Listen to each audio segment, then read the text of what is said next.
Muy buenas tardes y bienvenidos todos y todas a esta mesa que forma parte del Seminario sobre Reforma Judicial, organizado por el Centro de Investigaciones de la Escuela Libre de Derecho. Ya estamos en las últimas mesas, pero no por ser las últimas estamos al final. Por el contrario, creo que hoy estamos verdaderamente de manteles largos, recibiendo un grupo de grandes abogadas, grandes mujeres que admiro mucho, y tengo el honor simplemente de aperturar este panel para cederle la palabra ahora a la magistrada Gabriela Villafuerte, quien tendrá el gusto de presentar a las ponentes de esta mesa, que serán la maestra Rebeca Saucedo López, la maestra Regina Larrea, la maestra Melissa Ayala.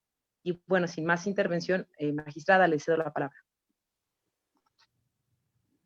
María Elisa, muchísimas gracias. Antes que nada, muy buenas tardes y por supuesto darles la bienvenida a nombre del Centro de Investigación e Informática Jurídica de la Escuela Libre de Derecho. Creo que el hecho de reunir personas para platicar en esta ocasión de la reforma a la reforma judicial, una reforma integral al Poder Judicial, bueno, pues esto nos reúne y por supuesto a mí me da muchísimo gusto poder estar acompañando esta mesa y desde aquí les doy la bienvenida, un saludo por supuesto a Arturo Ramos, gracias Arturo, director de este centro, y por tu conducto, por el conducto de María Elisa también, darle un saludo, y es el recibimiento también de parte del rector Ricardo Silva. Así es que creo que tienen ustedes mucho que hablar, tienen ustedes mucho que compartir. Es un tema que, bueno, es tan cuestionado, tan rechazado, tan criticado, que seguramente vamos a tener reflexiones, comentarios, pensamientos que van a poder aderezar esta problemática real de frente a una acción afirmativa, porque son acciones afirmativas. Así es que yo no voy a ocupar más el tiempo, solo quisiera recordar a la inigualable, inolvidable jueza Ruth Bader Ginsburg, que pues con sus enseñanzas, con su activismo, con su valentía, es un ejemplo. Y bueno, en este tema de paridad que hoy nos reúne, ella alguna vez dijo, y la voy a citar: cuando en ocasiones me preguntan ¿cuándo habrá suficientes mujeres? Por supuesto, mujeres magistradas en la Corte Suprema de Estados Unidos. Y yo digo, cuando haya 9, las personas quedan impactadas. Pero ha habido 9 hombres y nunca nadie lo ha cuestionado. Así es esto. Así es esto de la igualdad, así es esto de las reglas, así es esto de la paridad que está propuesta en el Poder Judicial de la Federación como eje rector, porque hay que decirlo, se necesita. Los números no están para presumir. Hay muchas mujeres en las bases, pero pocas mujeres en los espacios de decisión. Así es que hasta aquí me quedo yo.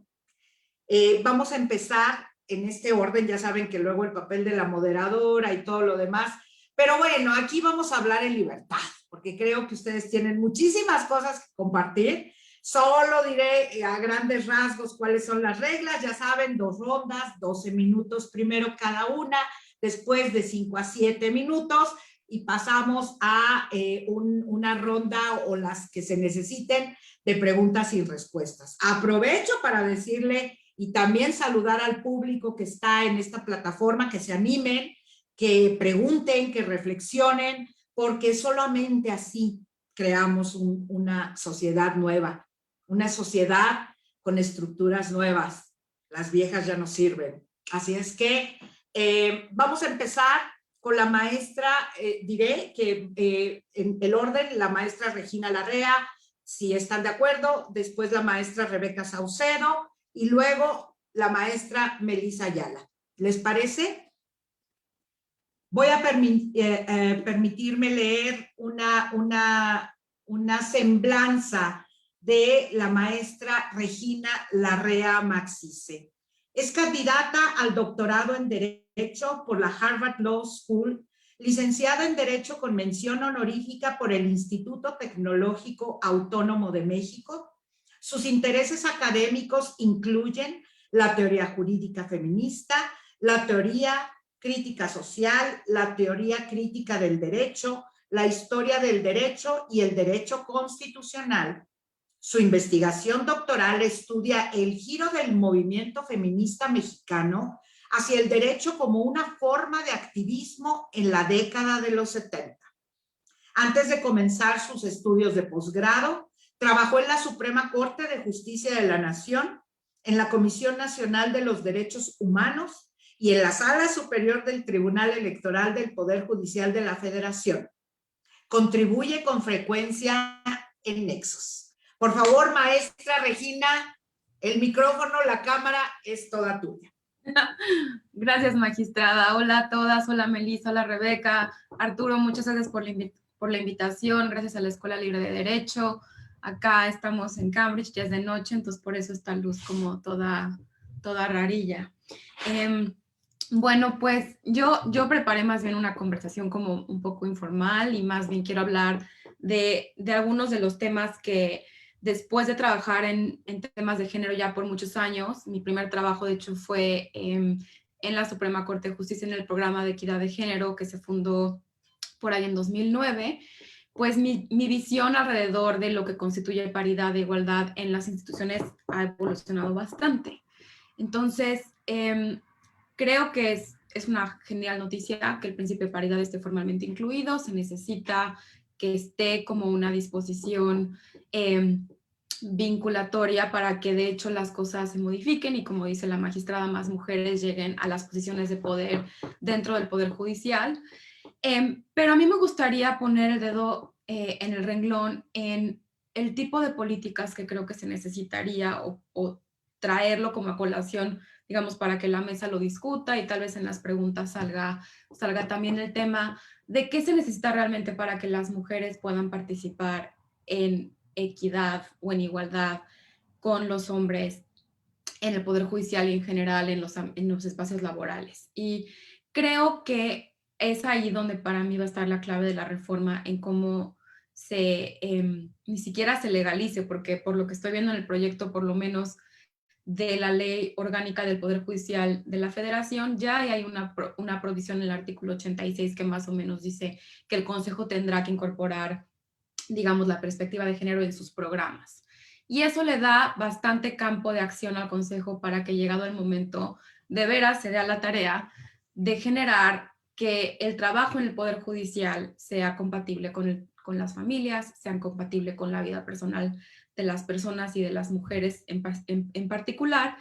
¿Y por qué digo esto? Porque es muy, un principio de igualdad formal como es el de paridad, se queda corto cuando una mira toda la discriminación estructural y a todas las normas de género que están allá afuera y con las que todos y todas tenemos que vivir y convivir diariamente y que tenemos internalizadas muchas veces sin tener claridad absoluta de que están ahí.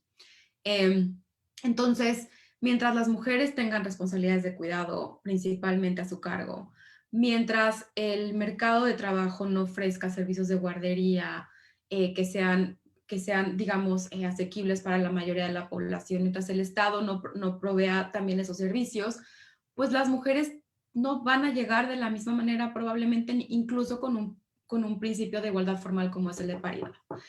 O no se van a quedar. Tal vez llegan, pero no se quedan.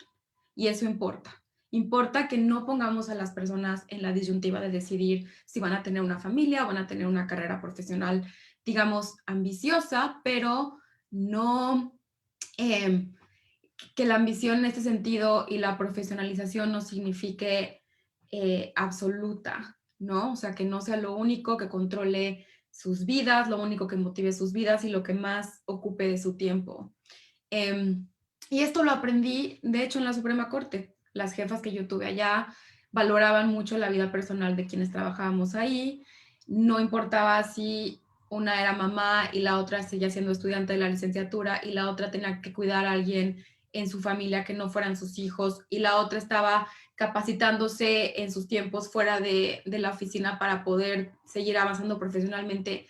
Todo eso se tomaba en cuenta y el trabajo y los horarios en la oficina y la forma en que distribuíamos el trabajo tomaba eso en cuenta. Y es el único lugar en el que he trabajado que tuvo ese tipo de política y fue una política informal, digamos, fue una cosa como de autogobernanza de nuestra oficina e hizo toda la diferencia. Entonces, para mí, digamos, el dedo en el renglón estaría ahí en que el consejo haga esa chamba, se encargue de que todas puedan tener acceso a guarderías, que todas puedan tener acceso a servicios médicos necesarios, a servicios de salud mental necesarios, que, digamos, las capacitaciones y todos los requisitos que las participantes y las candidatas tengan que tomar se den a horas que sean compatibles con responsabilidades fuera del trabajo. Esto siempre pensamos normalmente en hijos, pero en México, sobre todo, las familias cuidan también, por ejemplo, de las personas de la tercera edad, no nada más de los hijos, ¿no? Y entonces no es raro que las hijas adultas, aunque no tengan hijos o tengan hijos ya en edad, digamos, más independiente, estén cuidando de sus papás o de algún familiar más grande que tenga alguna enfermedad que requiera, por ejemplo, de cuidado mayor. Y las instituciones laborales tienen que tomar eso en cuenta. La igualdad formal no alcanza. Entonces, bueno, no es que no haya motivos para celebrar, yo creo que hay muchos motivos para celebrar. Creo que esto, como retomando un poco lo que decía la magistrada, de que hay resistencia normalmente a pensar que este tipo de acciones afirmativas de alguna forma son disruptivas de la neutralidad y del mérito. Digamos, yo creo que este es un tema que ya se ha platicado mucho, me imagino que el público también ya tiene conocimiento sobre eso, y si no, en la siguiente intervención podemos platicar de eso, pero creo que la igualdad formal y digamos, esta provisión empuja a esas personas que puedan tener esa objeción y esa idea de mérito como algo que es neutro y justo y que no hay que alterarlo con nada, y pues obliga a que las instituciones tengan que adecuarse a esta normativa. Y bueno, pues yo, digamos, en ese sentido pasaría la palabra, porque me interesa más dialogar que hacer un monólogo, y a mí me interesaba traer a colación este tema como de la compatibilidad del trabajo con otras partes de la vida y cómo las políticas de igualdad, para mí, tienen que llegar hasta allá. La paridad formal no alcanza. Quiero ver qué dicen las compañeras al respecto.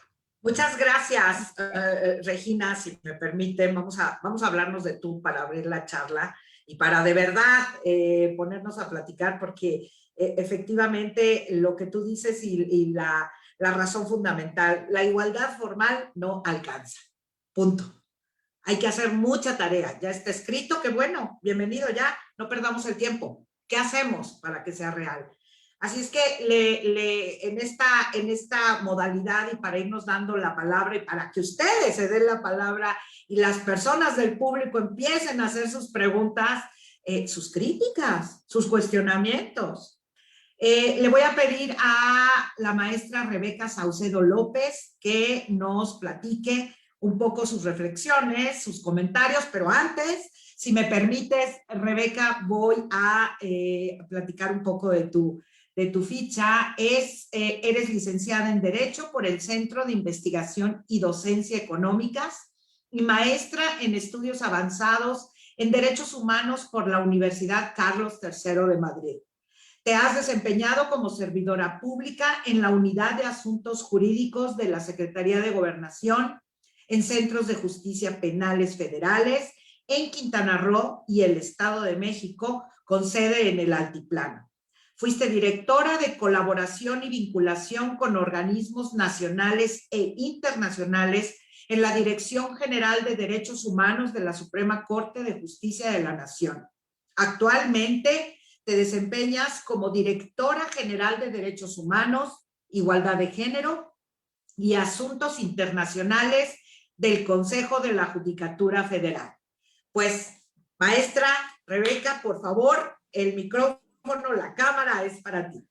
Muchísimas gracias, magistrada. Melissa, Regina, qué placer estar con ustedes compartiendo y dialogando sobre este tema que comentábamos antes de iniciar el conversatorio, que a veces duele un poco que tenemos el tiempo limitado porque es un tema que podríamos platicarlo por horas y creo que hay muchísimas aristas de cómo verlo y que creo que me encantó también cómo inició Magistrada porque definitivamente es la frase que lo resume todo, ¿no? Es cómo estos temas, muchas veces encontramos estas resistencias desde el principio, desde que se plantean, y a nadie le ha molestado que hemos estado invisibilizadas por muchísimo tiempo, ¿no? Entonces me alegro, celebro estas iniciativas de reforma, celebro estos cambios y eso es justo lo que quisiera hablar en mi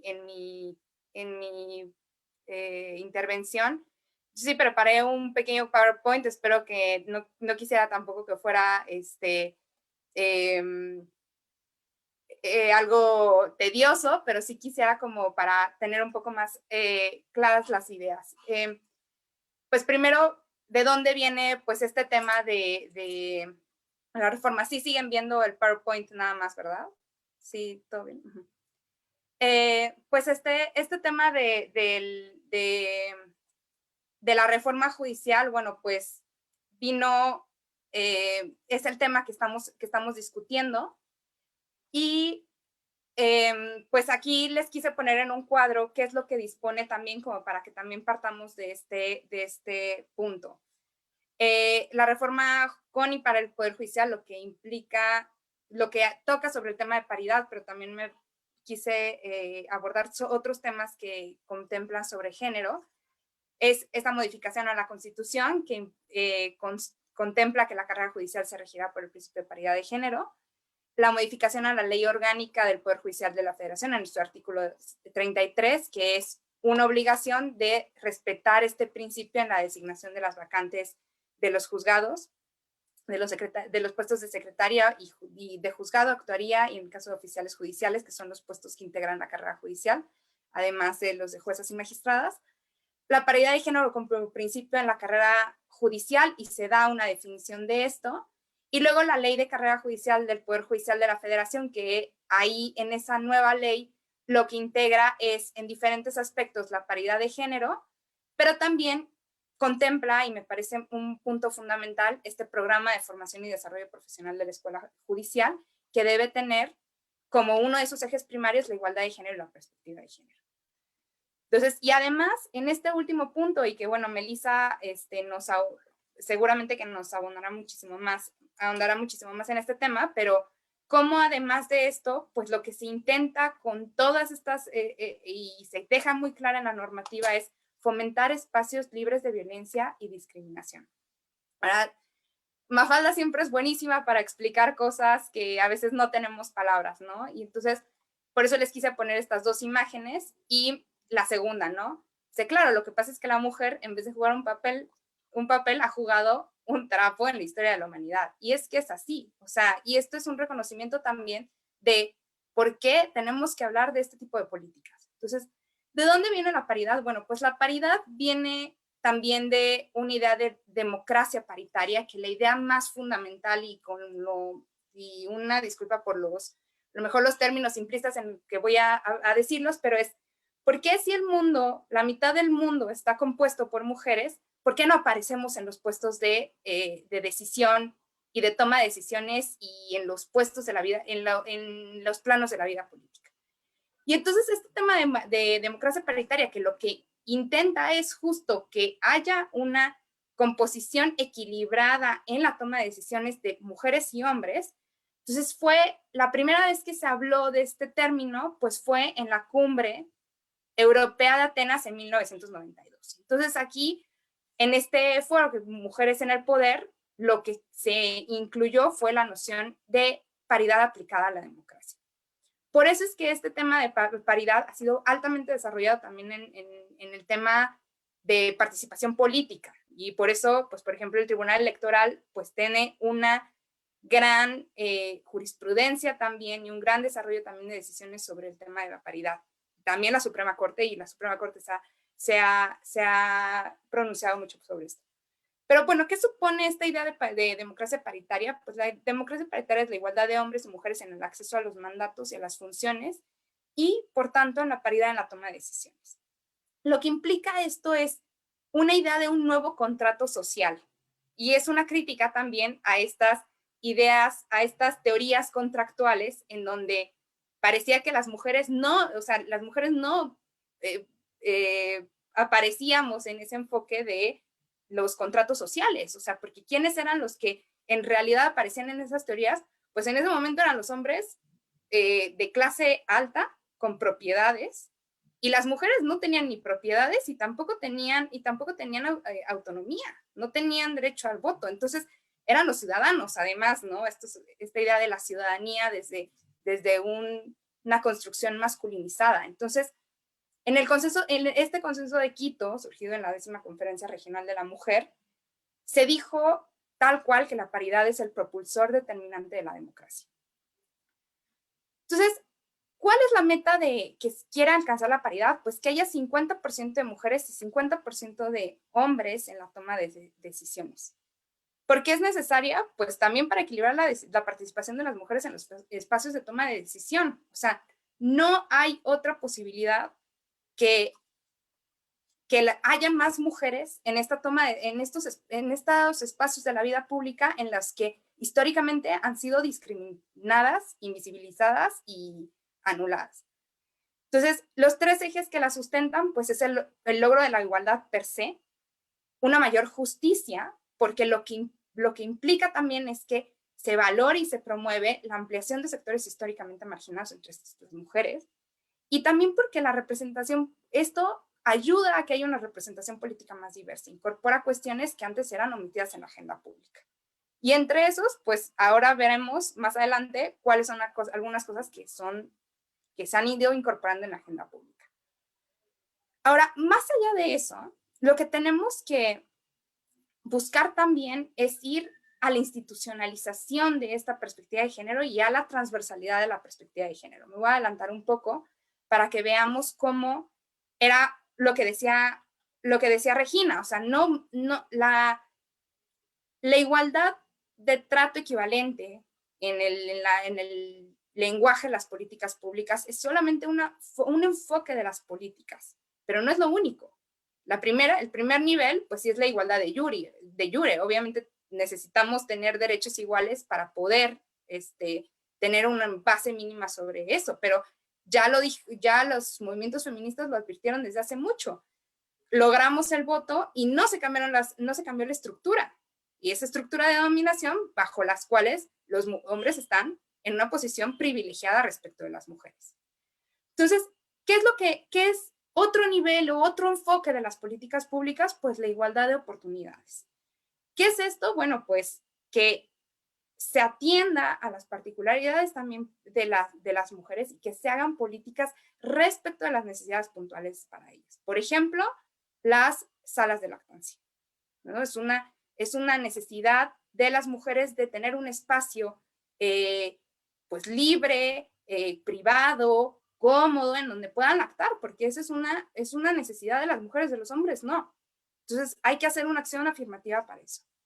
Luego el otro es la equivalencia del trato, que es más enfocado como a esto de la paridad. Entonces, lo que queremos lograr, pues sí, es el 50%, pero para eso necesitamos también acciones afirmativas que nos ayuden a impulsar esos cambios.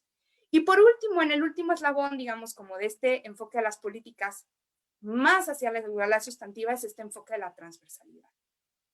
Este es el paradigma de las políticas públicas que permite transformar un orden social basado en las relaciones de género excluyentes y en las relaciones de poder basadas en el género, y con ello lograr cambios integrales en la condición de mujeres y hombres para avanzar hacia la igualdad sustantiva.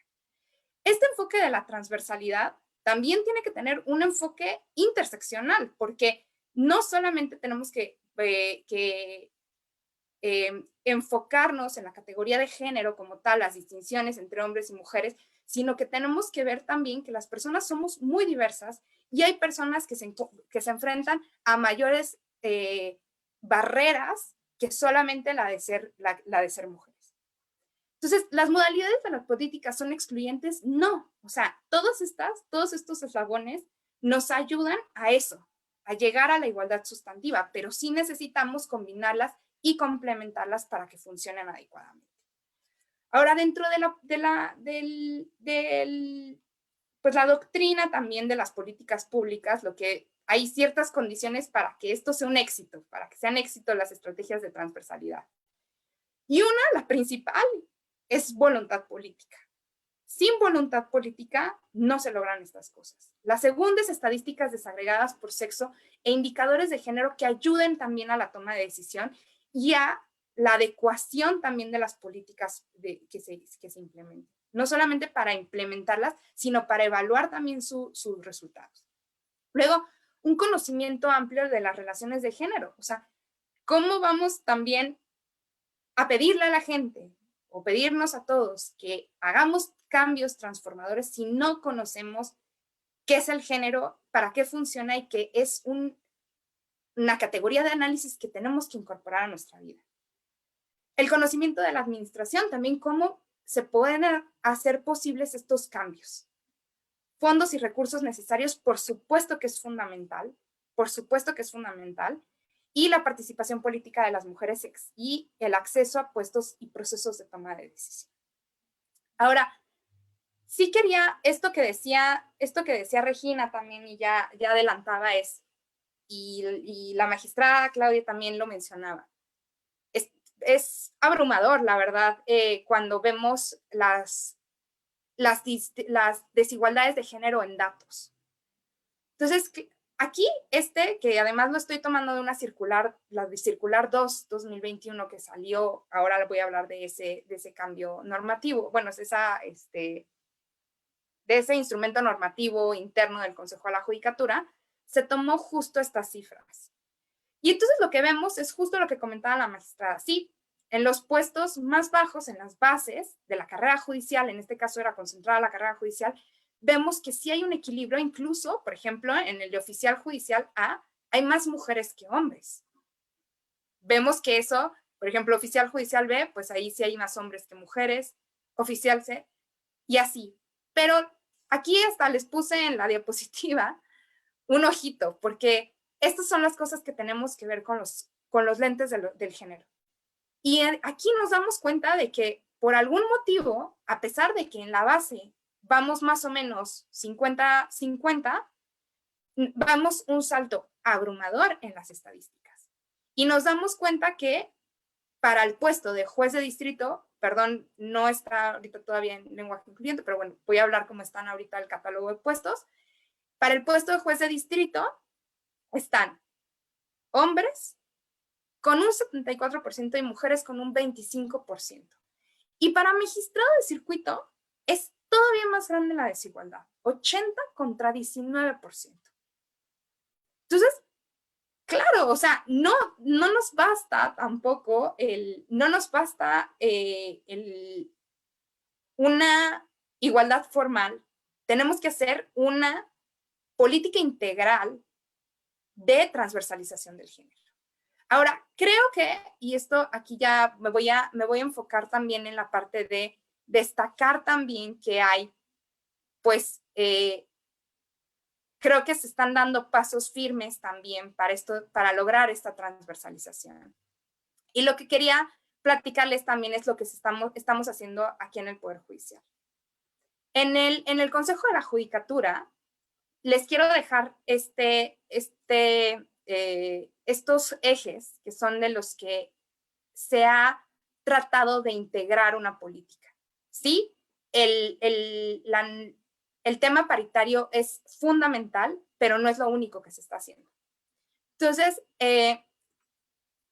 primero la normativa. O sea, actualmente, pues el artículo 94, párrafo 8 de la Constitución ya establece la obligación de la integración de los órganos jurisdiccionales conforme al principio de paridad.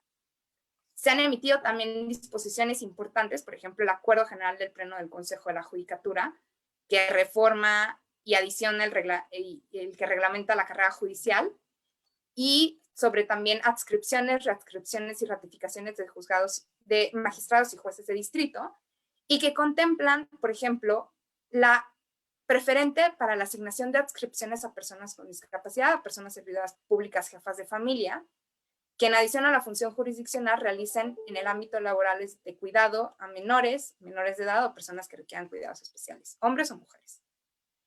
El Plan Integral de Combate al Nepotismo también mencionaba como uno de sus ejes establecer acciones para garantizar el acceso meritocrático a la función jurisdiccional, y eso también reforzaba, pues, las mujeres también se veían afectadas por ausencia de políticas concretas para el acceso meritocrático a la función jurisdiccional.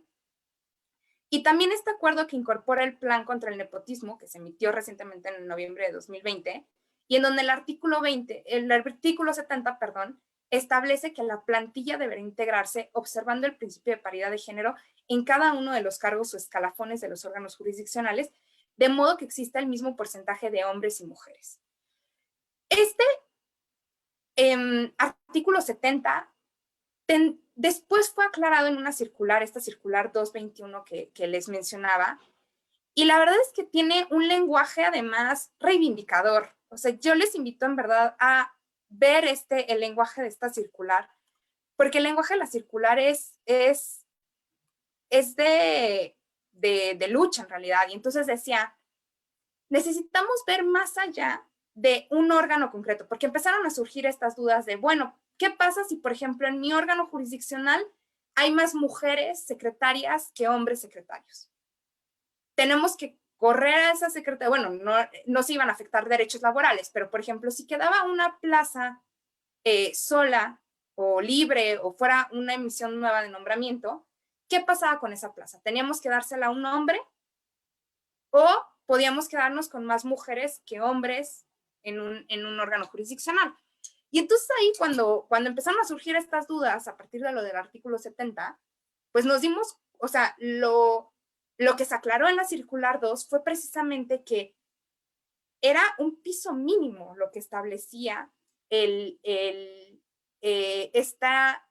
la integración paritaria de los órganos jurisdiccionales. Y entonces ahí se aclara y dice, la integración paritaria de los órganos jurisdiccionales busca que cuando menos el 50% de sus plantillas esté integrada por mujeres. Sobre esto es necesario destacar que ese porcentaje de participación de las mujeres representa un punto de partida sin que pueda ser considerado como un límite máximo para su inclusión. Entonces, además, o sea, hay una parte en donde la circular 2, y lo voy a leer textualmente, dice, ¿cuál es la razón de esto? Pues porque en los cargos, o sea, necesitamos hacer condiciones para que las mujeres lleguen a los cargos altos. ¿Por qué? Porque en el camino sabemos que hay un montón de barreras a las que las mujeres nos enfrentamos. Los roles de género y los estereotipos sobre eso, casos de acoso y hostigamiento sexual que también merman nuestras carreras, deberes de cuidado. Y todo esto se traduce en estas que se habla mucho, que es los pisos pegajosos y los techos de cristal. No tenemos las mismas condiciones para prepararnos para un examen, para mantenernos en un empleo, por un millón de razones estructurales. Entonces, hay que combatir esas cosas y hay que generar condiciones también para que podamos hacer ese salto. Entonces, en la circular 2 dice, para asegurar la igualdad sustantiva no basta con otorgar a las mujeres las mismas oportunidades, sino que es necesario incentivar su participación y generar ambientes de trabajo propicios para ello. Es un camino largo, pero se empieza por los primeros pasos y este es el momento para comenzar a desmontar, al menos en el Poder Judicial, los cimientos del sistema patriarcal que ha impuesto la discriminación estructural que durante muchísimos años han sufrido las mujeres. Le quiso leer tal cual porque a mí me parece es un lenguaje reivindicatorio y eso es a lo que también tenemos que dirigirnos. Decía Foucault que es the power of naming, y el poder de nombrar las cosas es brutal, o sea, y tenemos que nombrar las cosas como son. Y sí, estas son políticas para desmantelar esa estructura de dominación. Luego, hay muchas otras medidas que se han hecho. Me voy a pasar muy rápido porque también ya me extendí un poco de tiempo, pero se han hecho concursos de oposición exclusivos para mujeres, para juezas y magistradas, en donde se establecieron criterios de desempates como la discapacidad o que sean jefas de familia. Se estableció que preferentemente se tendiera al lugar de su residencia o de su preferencia para su adscripción. Y también se establecieron concursos de oposición para la designación de juezas en materia laboral, que fue el primer concurso paritario, porque ahí se estableció que el 50% de los puestos de las jueces tienen que ser ocupadas por mujeres. Hay otro tema también, hubo otro concurso también exclusivo para mujeres a cargo de la Defensoría Pública. También pues se han hecho medidas también que Melissa ahondará más en ellas, de la atención y prevención a las violencias de género, la creación de la Unidad de Prevención y Combate al Acoso Sexual, el buzón de quejas, en donde se establece tal cual un rubro para atención de casos de acoso y hostigamiento sexual, nuevos criterios para admitir quejas en contra de personas servidoras públicas, en donde se daba un valor preponderante al testimonio de la víctima que denunciaba, justo para incorporar estas reglas que ya lo dijo la Corte. Ya dijo la Corte que tiene que darse un valor preponderante, incluso en asuntos de índole penal. ¿Por qué no habíamos incorporado estas cosas? Pues ya se incorporaron. Hay también otro tema que hemos trabajado mucho desde la dirección a mi cargo, que es el programa de la lactancia digna en el Poder Judicial. ¿Cuál es la finalidad? Es promover el derecho a la lactancia y el derecho al trabajo digno de las mujeres servidoras públicas, así como el derecho a la salud y al desarrollo integral de sus hijos e hijas. Actualmente hay 127 salas instaladas, 11 próximamente en edificios de juzgados laborales que apenas están implementando, y el desarrollo de la metodología.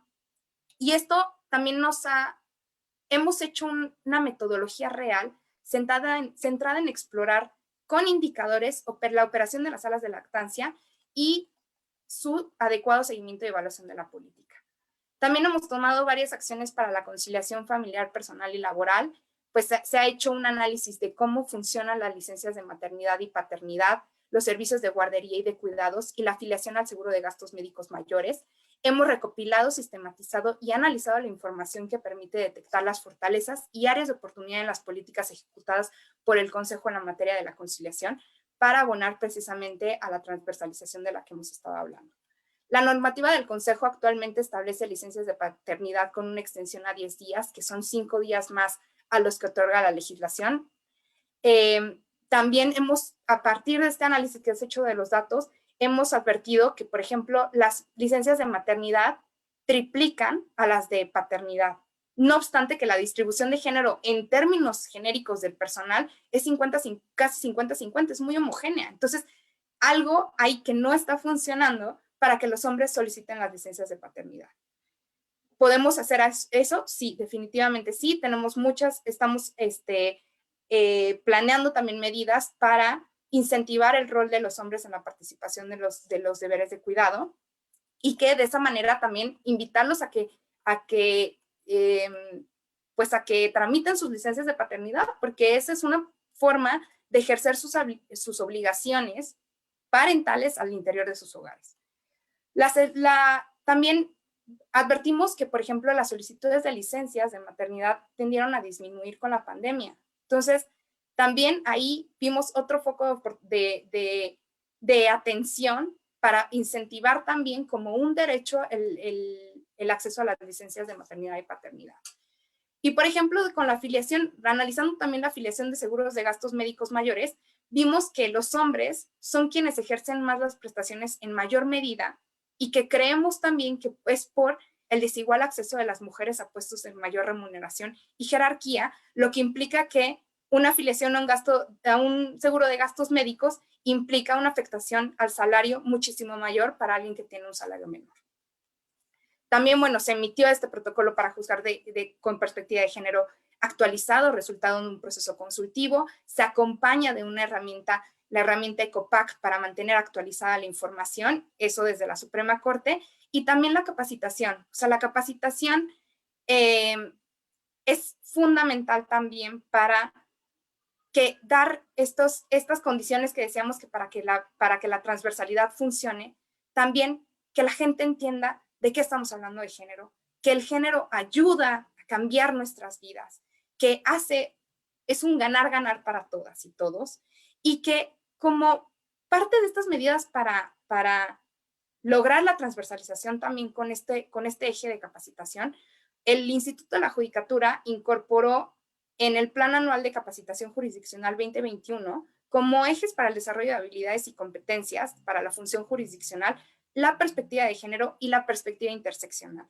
Esto es fundamental porque, como decíamos, no solamente tenemos que ver con los lentes violetas, tenemos que ver con los lentes de colores, o sea, ver toda la compleja realidad de las personas y que tenemos que ver otros ejes también de discriminación, otras condiciones de privilegio y opresión que pueden también incidir en formas diferenciadas de discriminación. Y actualmente también estamos impulsando la creación el diseño de un curso básico de género, que lo que se intenta con eso es que se dé un piso mínimo a todo el Poder Judicial de la Federación, a todo el personal del Consejo de la Judicatura, jurisdiccional, de la Defensoría y administrativos, para que todos vean que el género es una herramienta con la que pueden trabajar, que el género es algo que lo pueden interiorizar en sus vidas y que podamos decir que vamos a ser de los primeros poderes judiciales, si no es que el primero, estoy segura que es el primero en el país, en el que tengamos a todas las personas capacitadas con este piso mínimo de conocimiento sobre género. También la importancia de que hemos procurado mucho desde la Dirección General de Derechos Humanos y desde el Instituto de la Judicatura también incorporar distintas voces en las actividades que hemos hecho, y eso nos ha ayudado también a ver distintas realidades, a visibilizar distintas perspectivas y a dar voces a quienes históricamente no lo han tenido. Eso, pues, esas son hasta aquí dejaría mi participación, ya me extendí muy poco, pero sí quería explicarles que, pues, esto es tenemos que verlo de forma más integral también. Gracias. Muchísimas gracias, maestra Rebeca. Bueno, sin duda un repaso ambicioso, una vocación y una ruta y una aspiración ambiciosa. De verdad, celebro mucho todas estas políticas. Y volvemos a lo mismo. Tener que tener estas políticas significa, definitivamente, que estamos muy mal. Y eso hay que reconocerlo. Creo que tenemos que reconocer que si tenemos que hacer tanta estructura normativa, protocolos, bases, reglamentos, luchas y todo lo demás, es porque estamos mal. Y efectivamente quiero rescatar algo de lo que comentabas, maestra, del origen en un estado social, un contrato social masculino, blanco y heterosexual. Así es que desde ahí desencadena no solamente la discriminación y la invisibilización de las mujeres, sino todas las discriminaciones a las que se enfrenta y nos enfrentamos. No solo las mujeres, sino todas las personas que son rechazadas. Así es que me da muchísimo gusto este repaso que nos das, toda nos compartes las políticas. Y bueno, creo que hay mucho por hacer, porque la tarea es enorme. Y cuando hablabas, fíjate, te voy a decir algo de lo del cuadro de las categorías y los porcentajes, que decías, esto no está en lenguaje incluyente, y pues no puedo evitar tener me vas a dar este permiso. Cuando dices, es que no está en lenguaje incluyente, pues no, porque no hay mujeres, porque realmente si nos ponemos a pensar, en donde dice magistrados de circuito, pues son magistrados de circuito con esos porcentajes. Jueces de distrito, claro. El día que eso diga magistraturas, juezas, jueces, entonces ese día vamos a empezar a cambiar. Y yo estoy en el Tribunal Electoral, en donde las cuentas también están igual, del número de magistraturas que hay. Y así es. Y qué bueno que haya todas esas políticas Y bueno, ojalá que después nos reunamos y las cuentas en lo material también sean muy buenas. Porque mientras la paridad vaya acompañada de violencia, no es paridad, es un espejismo.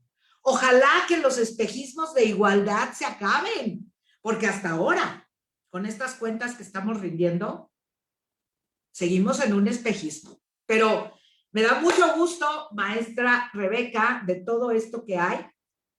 Tenemos mucho por hacer, mucho por hacer. Y ahora le voy a dar la palabra maestra Melissa Ayala García. Ella es abogada por el Instituto Tecnológico Autónomo de México, de donde egresó con mención en diciembre del 2015. Cuenta con maestría en Derecho por la Harvard Law School, en donde terminó sus estudios de posgrado en mayo de 2019.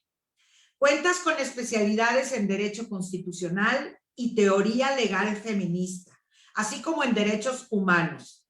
Dentro de tu experiencia profesional, te has dedicado a la defensa de los derechos sexuales y reproductivos y la erradicación de la violencia política en razón de género, así como a la elaboración de herramientas para erradicar el acoso y hostigamiento sexual en universidades y espacios laborales.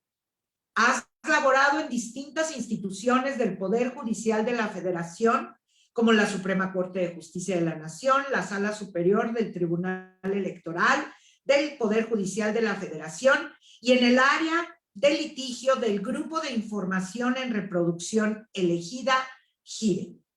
Has colaborado con textos en las revistas Letras Libres, Nexos, Este País, así como en Animal Político y diversos medios digitales.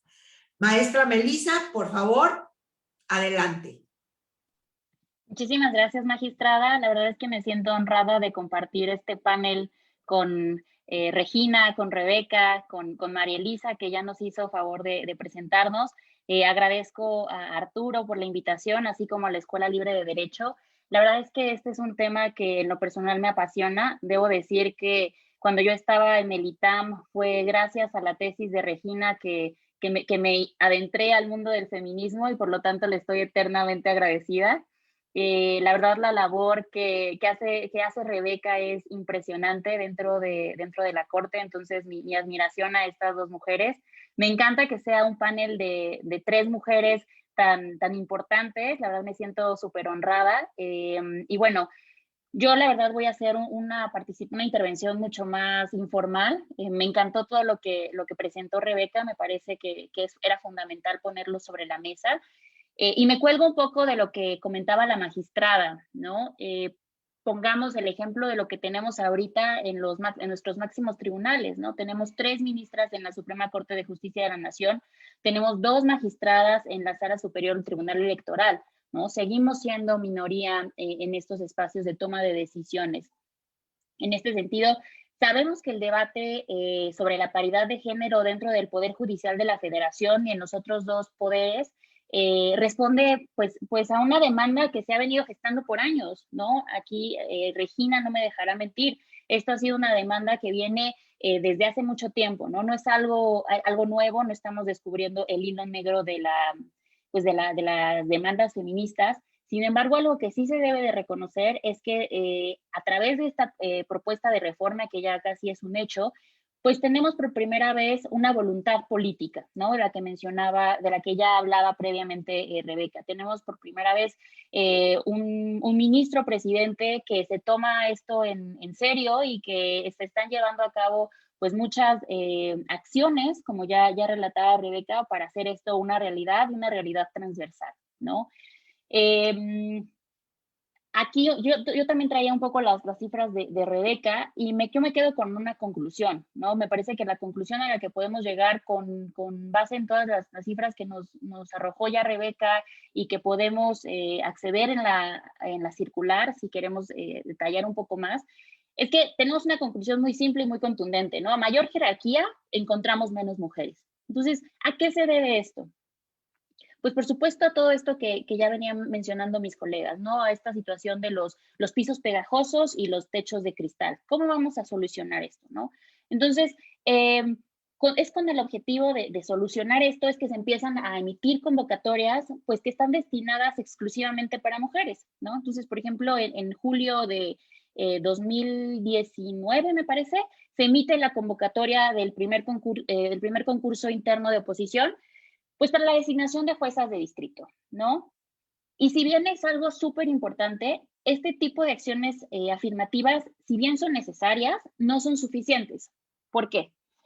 Como ya mencionaba Regina previamente, este tipo de acciones pues parten de una noción de mérito que busca reconocer la desigualdad económica y social, sí, que padecen las mujeres en el mercado laboral de manera generalizada.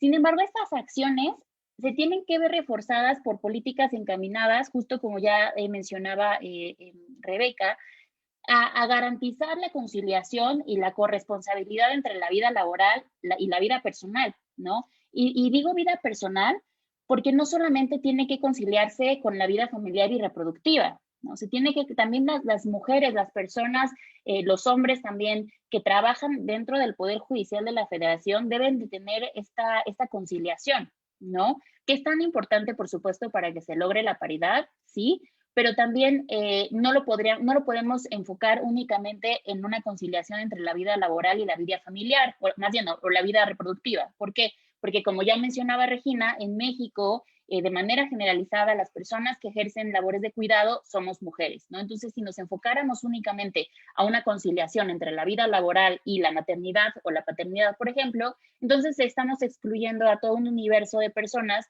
que también ejercen labores de cuidado, ¿no? Y que en su mayoría van a ser mujeres. Entonces, esto también lo tenemos que tener en cuenta, ¿no?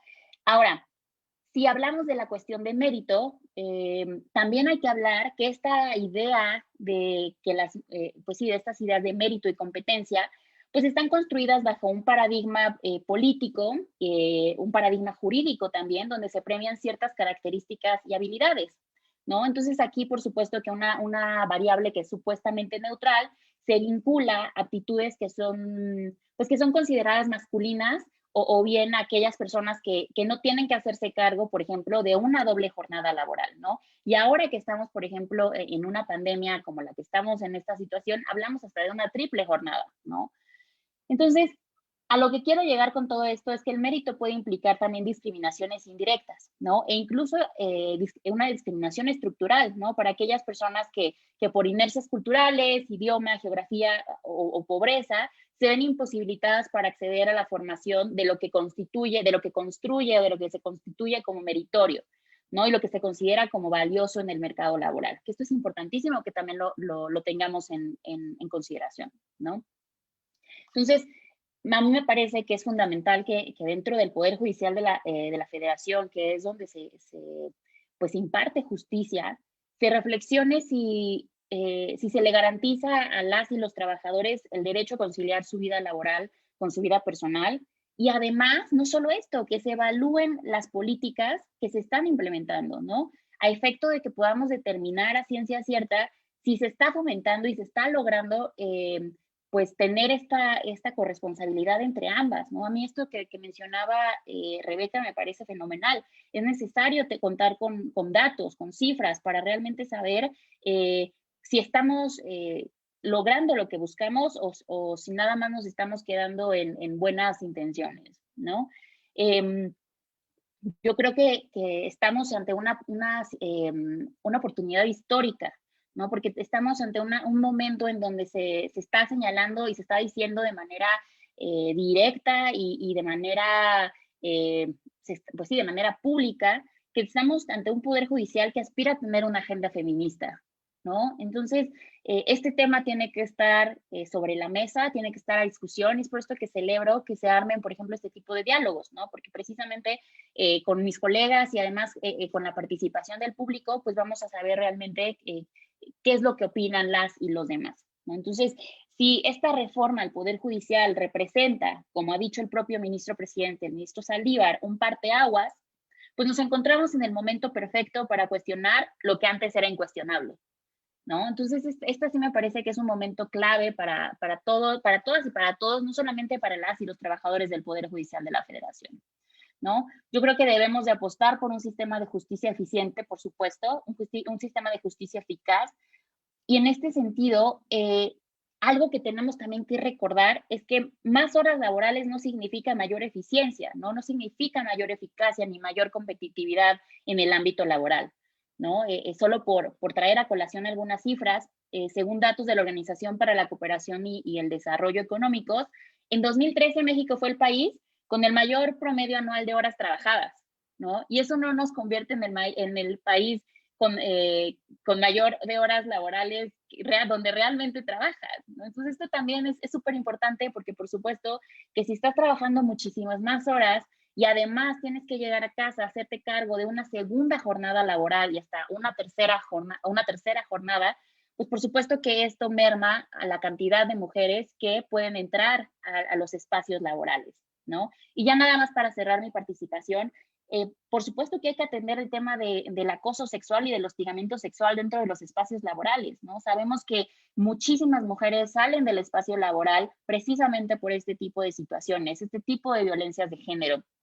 Ya tenemos al menos 2 casos dentro de la Suprema Corte de Justicia donde los ministros, las ministras han dicho que en el caso de acoso y hostigamiento sexual se tiene que dar un valor preponderante a los dichos de la víctima, ¿no? Si bien no es la única prueba que se tiene que considerar en este tipo de casos, sí se debe de dar un mayor peso a los dichos de la víctima, ¿no? O la persona que vive estos actos y conductas. Entonces, desde aquí ya estamos viendo un posicionamiento hasta político, me atrevería a decir, de las y los ministros, ¿no? Esto me parece que es fundamental, las y los ministros.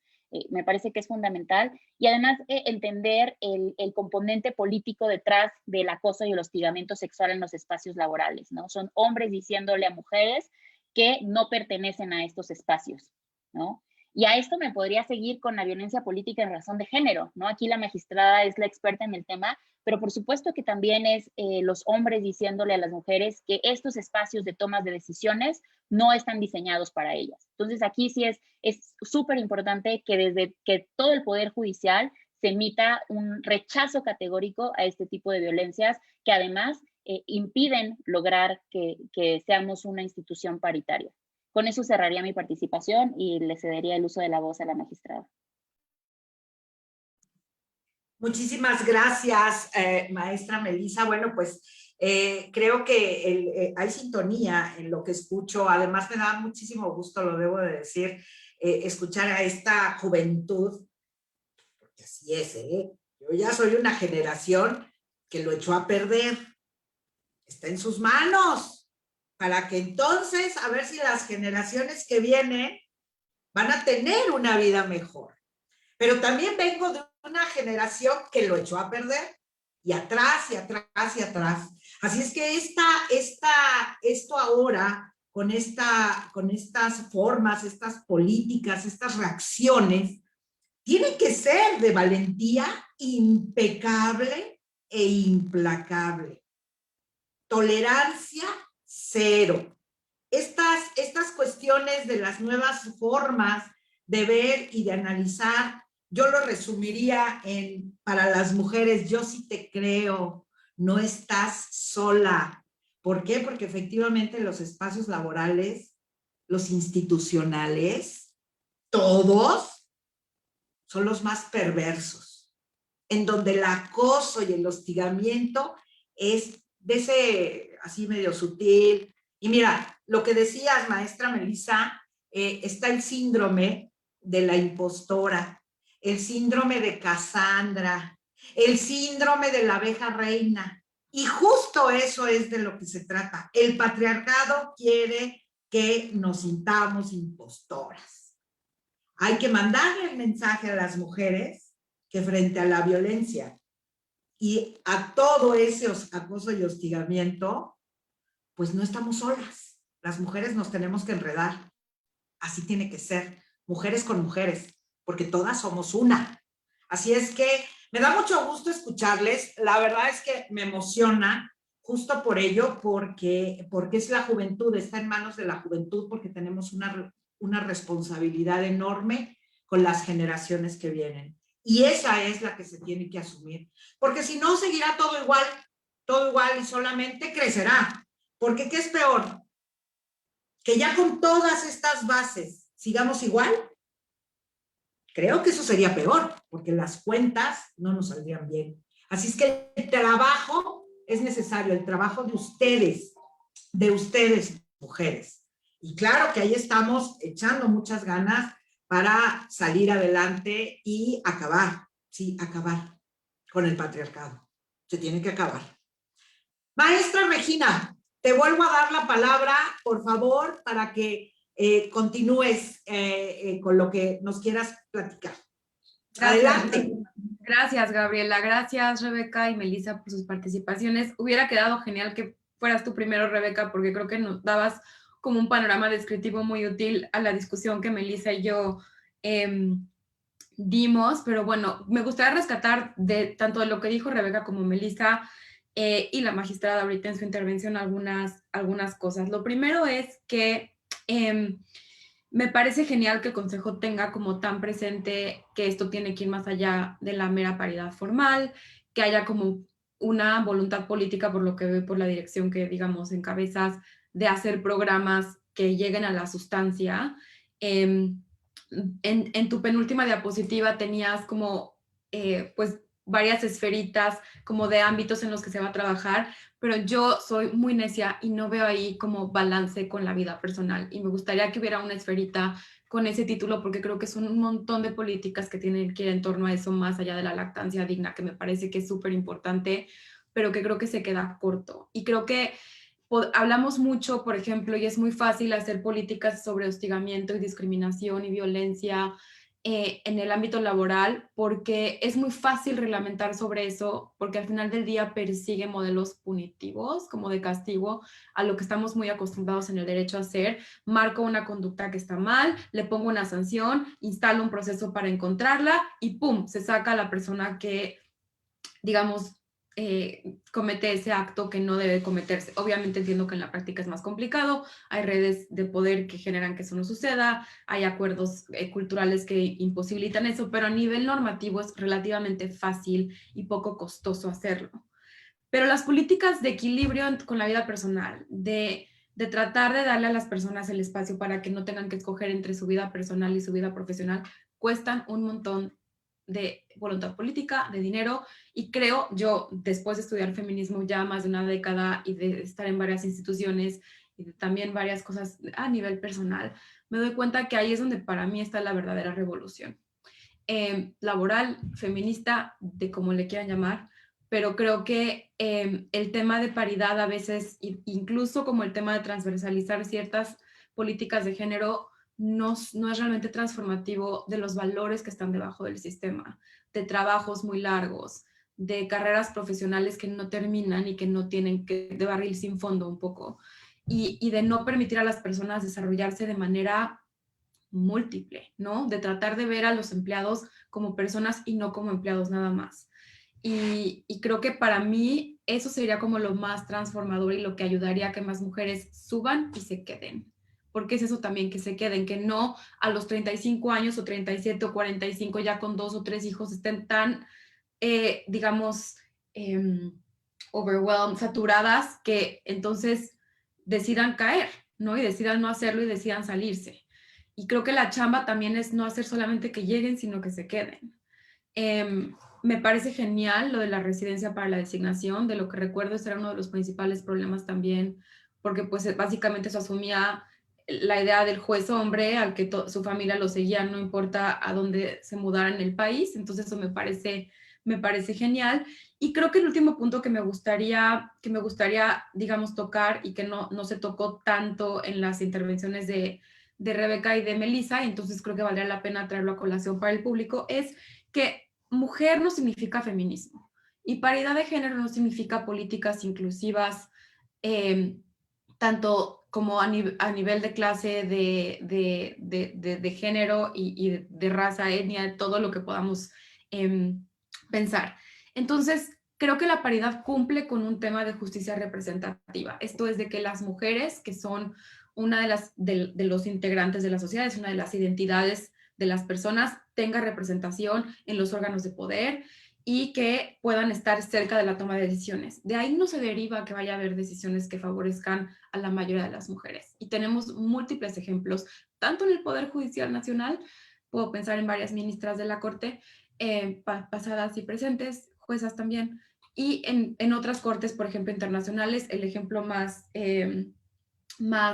reciente en Estados Unidos fue la designación de Amy Coney Barrett para sustituir a Ruth Bader Ginsburg y todo el debate que se desató en torno a, pues sí, están haciendo como el intercambio mujer por mujer y pues eso no va a ayudar para nada a las causas que trajeron a Ruth Bader Ginsburg a la corte, ¿no? Entonces, eso me parece que es como importante. El hecho de que haya mujeres no quiere decir que necesariamente las decisiones que se vayan a emitir por estas juezas, por estas magistradas, por estas directoras de área, vayan a ser en favor de lo que también estamos hablando aquí en términos más sustantivos.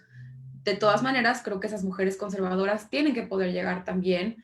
Y hay un tema, digamos, lo que quiero hacer es separar la justicia representativa y la necesidad de una representación más paritaria de la necesidad de una ideología feminista. Y sí, eso, en las políticas públicas y en las decisiones judiciales del país.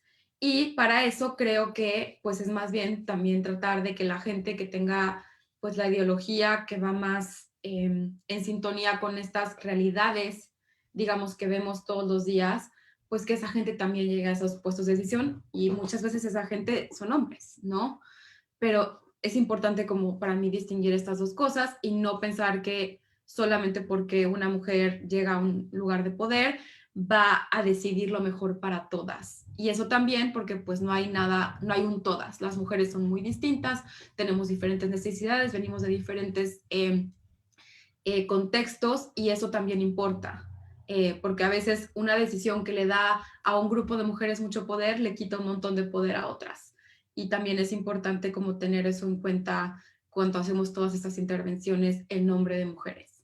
Y bueno, hasta ahí los dejo. Yo voy a tenerme que ir porque tengo otro seminario, pero me dio muchísimo gusto compartir la mesa con ustedes. Ojalá nos podamos ver pronto. Maldita pandemia, ojalá ya acabe y podamos estar en México y pues participar en estos eventos en persona y poder celebrar con una copita de vino al término. Muchísimas gracias, Arturo. Gracias a todos los que están escuchándonos y pues que todo salga muy bien. Regina, un abrazo a la distancia. Que haya mucha salud y bienestar. Muchas gracias. Un placer conocerte. Igualmente. Hasta luego. Chao.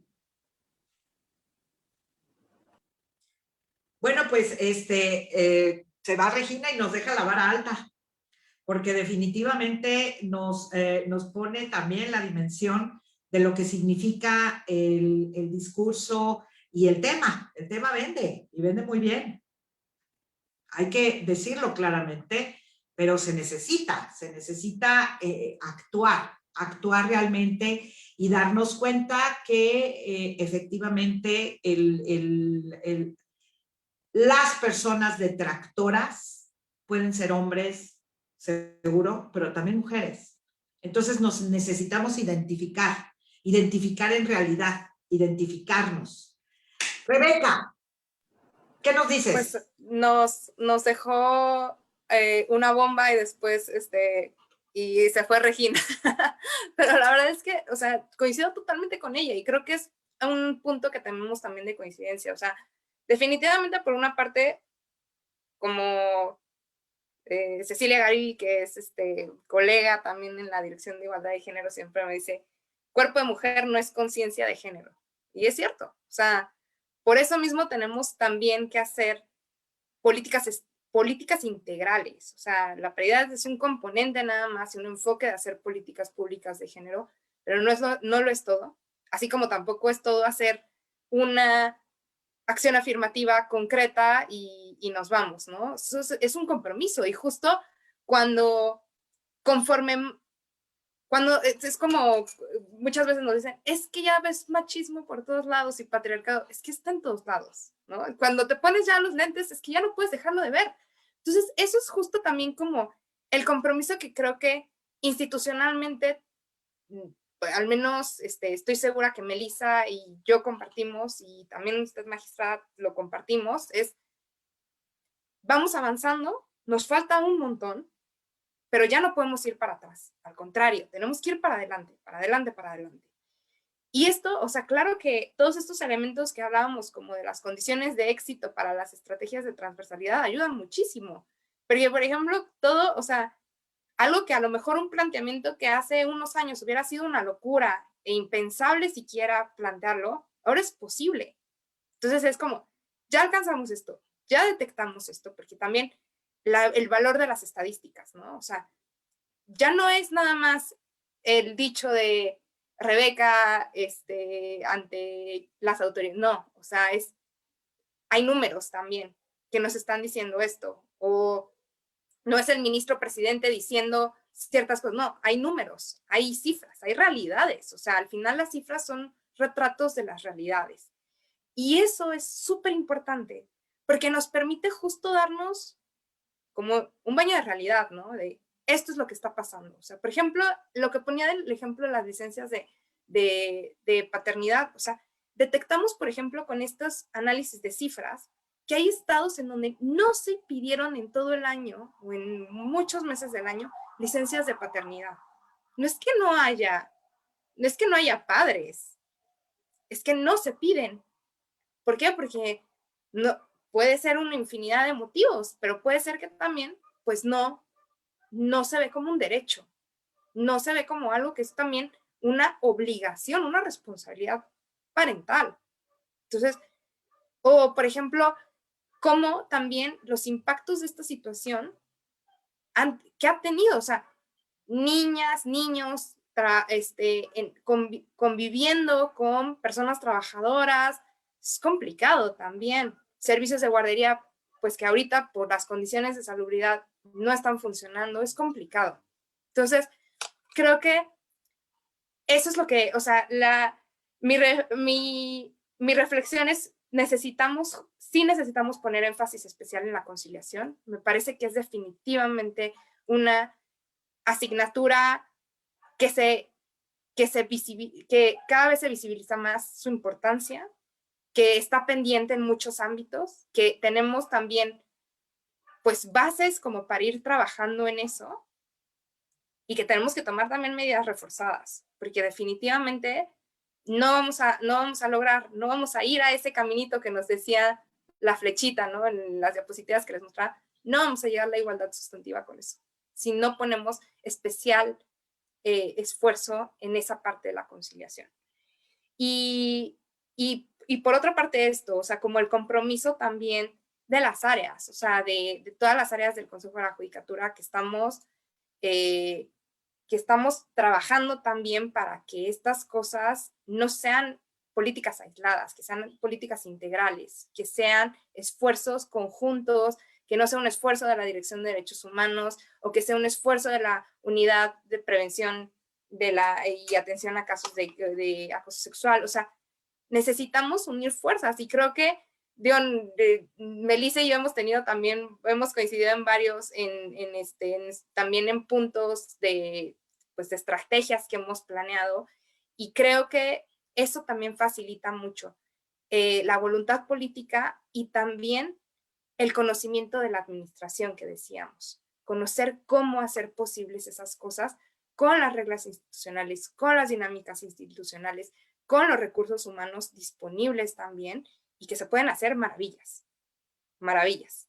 Entonces eso es, pues hasta ahí, creo que por ahí lo dejaría y también Melissa seguramente que me complementará. Gracias Rebeca. Bueno, pues imagínate el pensar en que hay un derecho y no se ejerce. Yo me atrevería a pensar y a decir, no puedo apostar, pero pues sería alta la apuesta, que aquí los roles y los estereotipos hacen un papel importante. Los hombres pidiendo licencia de paternidad y donde se les cuestione, porque las realidades son muchas. Tenemos muchos Méxicos, muchas familias, muchos entornos, familias tóxicas, relaciones tóxicas. Entonces, también tenemos que pensar que, por ejemplo, las licencias de paternidad, más que verlas como un derecho, porque está el derecho, pues ya está en la ley. Y la pregunta que te haces es interesante, ¿por qué no la toman? Si ahí está. A lo mejor lo saben, pero no quieren verse como papás cuidadores, porque no los vayan a estereotipar. Esos también son estereotipos y se ejercen dentro de los ámbitos, por supuesto, familiares y laborales. Porque a lo mejor también los titulares no lo ven, ¿no? O sea, no los ven como, o sea, como de, pues, ¿para qué? O sea, si para eso está la mamá, para que lo cuide. Tú no necesitas pasar al trabajo, ¿no? Estereotipos. O sea, es que tenemos mucho que deconstruir. La deconstrucción tiene que ser profunda, porque por eso hablo siempre de las reglas y las reglas. Las reglas ya están. Las reglas ya están. Pero cada vez parece que la realidad de una vida en igualdad, sobre todo sin violencia, porque si hay violencia no tenemos nada, ¿eh? Si hay violencia, no hay nada. Entonces, se trata también de hacer deconstrucciones y que realmente los hombres hagan su deconstrucción. Miren, les voy a compartir rápido, tuvimos a Audrey Funk en un concierto en la sala especializada y nos hablaba de las sirvientas de reflexión. Es que los hombres quieren que sigamos apapachando al patriarcado y que entonces los convenzamos y que sigamos estando ahí para ellos, para que entonces reflexionen y cambien. No, que hagan su trabajo, les corresponde, porque además el patriarcado sí ha sido gratis, todos los beneficios sí han sido gratis, todo ha sido gratis para el patriarcado, las mujeres somos las que estamos realmente pagando el costo, nosotras sí, el patriarcado y los beneficios, eso ha sido un regalo, y no lo quieren ver así, porque hay que soltar el poder, y nadie quiere soltar el poder así de fácil. Melissa. Uf, me dejan, o sea, la vara demasiado alta, se va Regina, entra Rebeca y me la ponen complicada seguirles el paso, pero bueno, voy a tratar.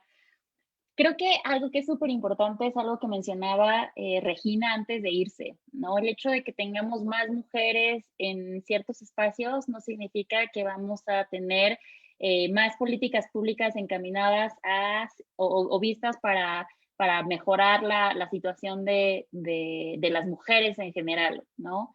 Algo que también es bien importante es que cuando hablamos, y esto lo vemos hasta en las convenciones internacionales, ¿no? O sea, se habla de la mujer, ¿no? Como si fuéramos un único cuerpo y que a todas nos aplicaran las mismas necesidades, ¿no? Cuando somos tan variadas, somos tan distintas como cualquier otro grupo, ¿no? Entonces, esto también es súper importante destacar porque pues a lo mejor una política pública que está encaminada a beneficiar a un cierto subgrupo de mujeres no va a afectar, no va a beneficiar a todas las mujeres, ¿no? Y esto lo vemos, por ejemplo, justo con las políticas que van a beneficiar a las madres trabajadoras, ¿no? Por supuesto que van a beneficiar a las mujeres que ejercen su maternidad, pero a lo mejor a las mujeres que deciden de manera libre no ejercer ese rol, pues no están recibiendo ningún tipo de beneficio, ¿no? De ello. Entonces, por eso es que es tan importante, como ya mencionaba tanto Regina como Rebeca, el centrarlo en una conciliación con la vida personal, ¿no? No únicamente con una vida reproductiva, que al final del día todas y todos tenemos derecho a tener una vida fuera de la oficina, ¿no? Que en muchas ocasiones esto se llega a olvidar y que ahora con la pandemia lo estamos viendo cada vez más fuerte, ¿no? Porque pues ahora como estamos trabajando desde casa tantas y tantos que tenemos ese privilegio, pues en muchas ocasiones se considera que tenemos que estar conectadas y conectados todo el tiempo, ¿no? A nuestras oficinas, a nuestros centros de trabajo, y pues esto, por supuesto, que refleja un desgaste de las y los trabajadores brutal, ¿no? Si a eso le sumamos que además se tiene que coordinar con las labores de cuidado, bueno, pues la verdad es que llega a ser insostenible, ¿no? Y la verdad que los efectos que esto va a dejar los vamos a seguir estudiando pues a futuro, ¿no? Porque ya mucho se ha relatado de cómo esta pandemia va a retrasar todas las labores toda la agenda que ha logrado impulsar el movimiento feminista y cómo justo esta pandemia nos va a retrasar hasta por lo menos 10 años, ¿no? Creo que es algo importante de rescatar. También algo que es bien importante, ya nos ponía en el chat, por ejemplo, aquí Arturo, sobre cuando hablamos de género, cuando hablamos de paridad de género, únicamente estamos hablando de una de las características, ¿no? Una de las identidades de las personas, ¿no? Algo que es bien importante recordar, porque estoy segura que la mayoría, si no es que todas las personas que nos están escuchando saben, es que tenemos identidades múltiples, ¿no? ¿A qué me refiero con esto? Si bien tenemos género, tenemos sexo, también tenemos nuestra raza, si tenemos o no tenemos discapacidad. Y todo esto se tiene que también tomar en cuenta cuando hablamos de este tipo de políticas, ¿no? Porque por supuesto cuando estamos hablando de paridad de género, esto es súper importante, pero ¿dónde dejamos, por ejemplo, a las personas con discapacidad, ¿no? Esto, por ejemplo, ya, a las personas afromexicanas, ¿no? Creo que esto también va a ser una discusión que se va a tener que tomar, sobre todo con esta visión que mencionaba Rebeca en su primera participación, ¿no? Si queremos realmente hablar de o trasladar esta teoría de la democracia representativa a las instituciones, pues también tenemos que empezar a cuestionarnos las demás identidades de las personas que trabajan en las instituciones, ¿no? Creo que es un primer gran paso, creo que es algo que se tiene que reconocer, creo que en verdad está realizando una labor titánica, porque si bien, como mencionaba Regina, al menos teóricamente llega a ser una labor sencilla, por decirla de alguna forma, la aplicación es de lo más complejo, ¿no? Y aquí Rebeca no me dejará mentir, ¿no? O sea, trasladar lo teórico a lo práctico en muchas ocasiones es lo más complicado, ¿no? Y justo es la labor que está realizando, por ejemplo, la unidad que representa a Rebeca en la Corte, ¿no?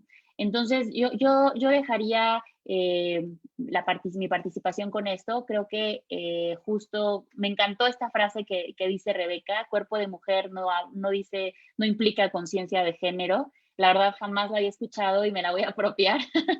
Me gustó muchísimo, porque efectivamente, ¿no? Hasta en eso, en muchas ocasiones, el patriarcado nos pide más, ¿no? O sea, nos pide que además de, como somos mujeres, tenemos que actuar de cierta forma, ¿no? Y yo no vería al patriarcado, a otros hombres que diciéndole a ciertos jueces, magistrados, ministros, que por ser hombres tienen que actuar o legislar o tienen que emitir ciertos fallos de cierta forma, ¿no? Yo con eso cerraría mi participación y agradeciendo nuevamente la oportunidad de estar aquí. Muchas gracias, Melissa. Pues sí, yo la verdad es que quisiera ser optimista, pero la verdad es que he visto mucho y no lo soy. Creo que las mujeres, no solo un tipo de mujeres, hay muchos tipos de mujeres, de todo tipo, indígenas, trans, de la diversidad sexual, todo hay. Hay mujeres con mucho miedo, con muchísimo miedo. Si no hay denuncias, es por miedo. Y además porque las autoridades somos tortuosas muchas veces, somos horrorosas, la verdad, hay que reconocerlo. Así es que yo les diría que tenemos mucho por hacer, cada quien en su trinchera, sin duda. Tenemos de frente a cuando uno se destapa los ojos y se van levantando los velos y poniendo las gafas, creo que la responsabilidad va creciendo, y sí necesitamos mujeres enredadas. No necesitamos mujeres amigas, necesitamos mujeres unidas, porque las redes son para que ninguna mujer tenga una caída libre. Y sí nos necesitamos a nosotras, cada quien con su realidad. Cada quien, porque se necesita mucho respeto de las realidades. Así es que me voy a permitir leerles una frase de Jessica Valentí, escritora feminista. Miren, ella dice, el feminismo no se trata simplemente de ser una mujer en una posición de poder. Se trata de una lucha contra las desigualdades sistémicas. Se trata de un movimiento de justicia social que cree que el sexismo, el racismo y el clasismo existen y se interconectan y que deben ser desafiados constantemente. No podemos bajar la guardia. Y hoy menos por la COVID. Si las mujeres ya estábamos o estaban en su casa, ahora van a estar peor. ¿Cuántas mujeres se van a volver a quedar en su casa? ¿Cuántas niñas se van a quedar embarazadas? ¿Cuántas aspiraciones se van a quedar truncadas? Así es que ahí tenemos que estar para echar la mano, echar la mano. María Elisa, ¿qué tenemos por ahí para dialogar? Que les hagan alguna pregunta, alguna reflexión. Magistrada, pues el foro no nos ha planteado ninguna pregunta, pero yo sí tengo un par, para que no crean que las voy a dejar María tan Elisa. rápido. Miren, pues lo que yo quería preguntar, primero que nada, era, Rebeca hizo un comentario sobre el tema de acoso sexual y cómo me parece que poquito, con un par de frases trataste de referir cómo tratan a las personas cuando son... cuando se determina que son responsables por un caso de acoso sexual y hace referencia al tema del punitivismo. Entonces, a mí me gustaría saber qué medidas está tomando para atender estos casos y particularmente cuál es la estrategia para rehabilitar al agresor dentro del Consejo. Pues creo que Melissa es la más indicada para responder esa pregunta desde la UPCAS de su enfoque restaurativo, que seguramente por ahí va a ir. Bueno, pues una gran pregunta. Pues efectivamente, ¿no? Se crea la Unidad de Prevención y Combate al Acoso Sexual, la que entra en vigor en marzo del año pasado. La verdad que uno de los ejes torales, esta unidad es encabezada por la maestra Jimena Ábalos. La verdad es una abogada excepcional que tiene una visión una perspectiva de género y de derechos humanos que justo está liderando esta gran batalla, ¿no? De prevenir, de erradicar y sancionar el acoso sexual dentro del Consejo de la Judicatura Federal. Y justo se tiene como uno de los ejes torales el acompañamiento restaurativo, ¿no? Justo es una de las líneas que se siguen dentro de la unidad. ¿Y a qué se refiere con esto del enfoque restaurativo? Se parte de los principios de la justicia restaurativa y se observa también cómo este tipo de actos y de conductas no dañan únicamente a la persona que las vive, ¿no? Sino también afectan a la comunidad que se tiene a su alrededor, ¿no?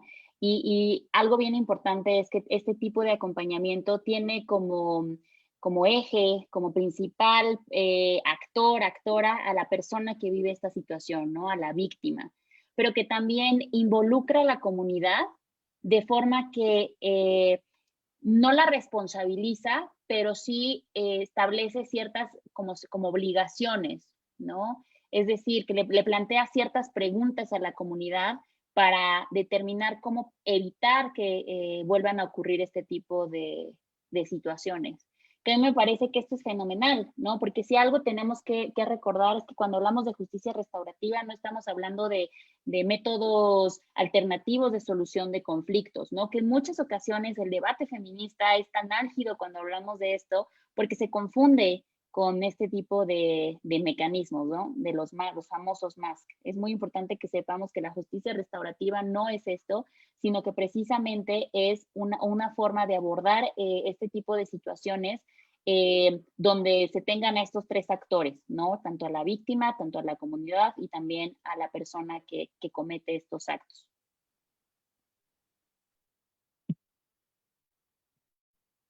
Perfecto. Tenía otra pregunta que había estado pensando. no sé si alguna no sé si Rebeca quiera completar un poquito para no cortar la conversación de este tema.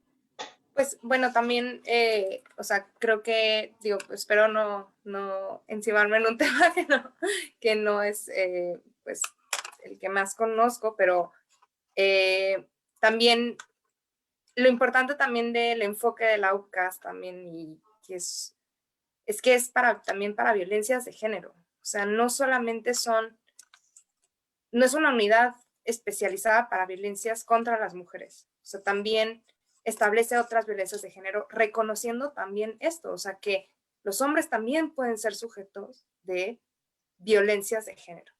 ¿Por qué? Porque pues también el patriarcado también está construido de acuerdo a un cierto modelo de hombres con ciertos saberes de hombres también, por así decirlo. Y por eso, o sea, la UPCAS también conoce de ese tipo de violencias de género cuando son, por ejemplo, podría ser contra un hombre de la diversidad sexual, ¿no? Entonces, o sea, son casos que también puede atender. También como de las temas, también este tema como de la conciliación, políticas para la conciliación, me gustaría también mencionar que, por ejemplo, en la semana de lactancia, que fue en agosto, del año pasado, también hicimos una campaña de difusión por redes sociales de materiales visuales sobre la importancia de la lactancia como en estas dos dimensiones, como derecho de las madres trabajadoras, servidoras públicas, pero también del adecuado desarrollo de sus hijos e hijas. Y, por ejemplo, en ese tipo de materiales también poníamos que en caso de que se vulnerara o se obstaculizara el derecho, también se podía recurrir a la UPCAS también para esos temas. Entonces, la UPCAS también tiene esta posición fundamental, porque además toma medidas preventivas y obviamente reactivas, ¿no? Pero también las preventivas son súper importantes, o sea, porque son este tipo del éxito para las estrategias, igual otra vez hablando, ¿no? El conocimiento amplio de las relaciones de género, o sea, si no conocemos, digo, hay muchas cosas que son obvias, que no tendríamos todavía que cuestionar y que tendríamos que, oye, es que no puedes, acuérdate que no puedes, digo, eso me parece que no tendríamos que tener esas conversaciones.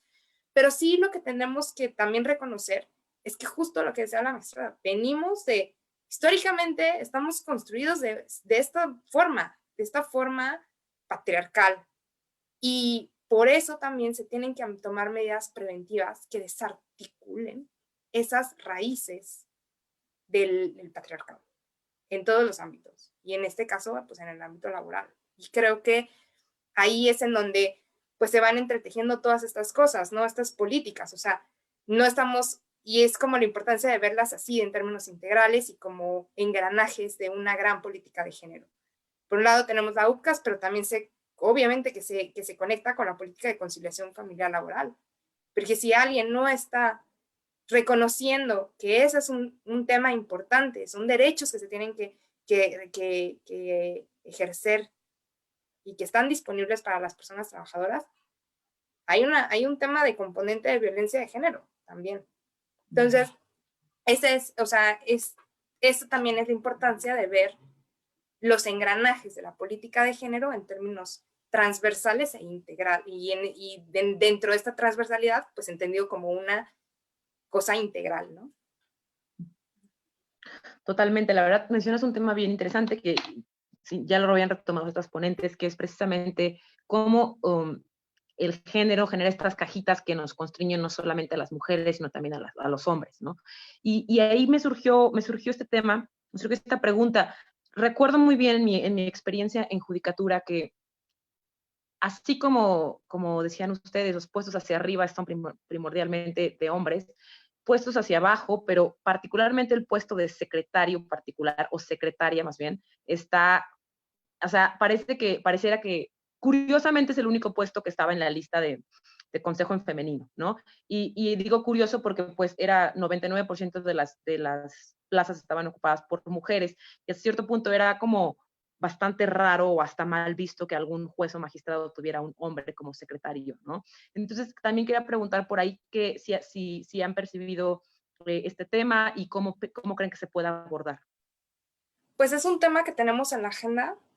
Digo, ahorita todavía no puedo adelantar mucho, pero estamos trabajando en eso. Muy pronto verán también, porque justo es eso, o sea, además, curiosamente los femeninos estaban relacionados con roles tradicionalmente, pues también vinculados a las mujeres, ¿no? O sea, la secretaria particular, que está, además, como que tenemos una concepción estereotipada de la secretaria particular, obviamente es mujer, ¿no? Entonces, Multitasking.